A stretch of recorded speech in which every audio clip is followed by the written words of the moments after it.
So for this video, we're going to talk about what we call a fixed ingredient. And so if something is fixed, that means it's permanent. Okay, it's fixed in place. It is not going to change. And that is how we can sometimes deal with multiple nutrients, is fixing them at a certain level. For example, in steer feedlot diets, a lot of time urea or something like that is fixed at 1% of the ration dry matter. And so and in sow diets, a lot of times we fix a level of roughage in the diet to help as a laxative when they're in the farrowing crates. And so it's one of the things that we're going to do. So I'm going to work on problem 1, which is balancing a ration for 16% crude protein. That's our goal. And we're going to be using urea, and that's fixed at 1% of the dry matter. And we're going to use cottonseed hulls and also soybean meal. And so what we're essentially doing is saying, okay, we have a ration. And in 100% of this ration dry matter, we have 1% of it is urea. So that leaves us with 99% of the ration that we're going to fit these two ingredients of cottonseed hulls and soybean meal in. So we don't know how much proportion wise, but we can still set it up algebraically pretty simply. And if you recall from the simple algebra video, the feed that's the highest in that nutrient, in this case it's going to be soybean meal, is going to be X, and then the other unknown feed is everything else minus X.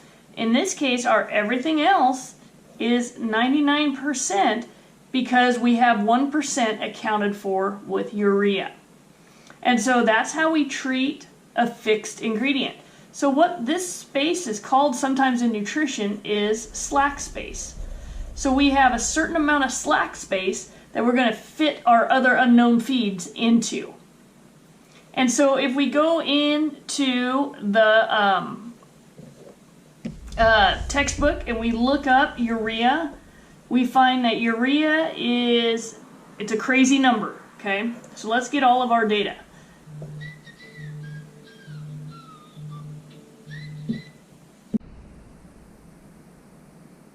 Okay, so if we look up the data for urea, we'll see that's 99% dry matter and 280% crude protein, which is a crazy number.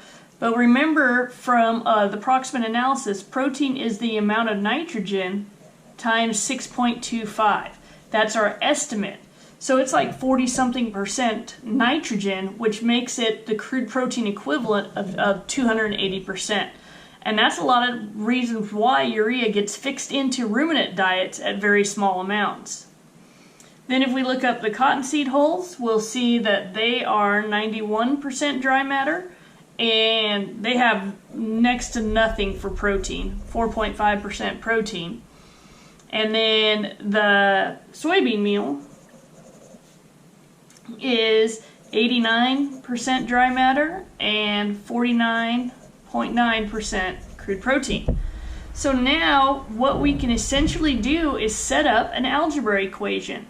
And how this differs from our simple problems is that now we have 3 ingredients.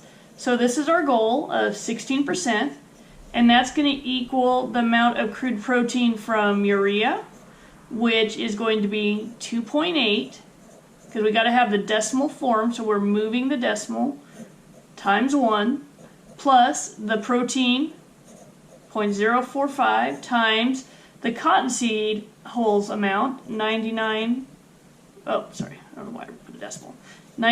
minus X, plus the amount of protein, 0.499, times X. And so now we have the protein from the cottonseed hulls and the crude protein from the soybean meal. And so now you should be able to distribute through the parentheses and solve for X.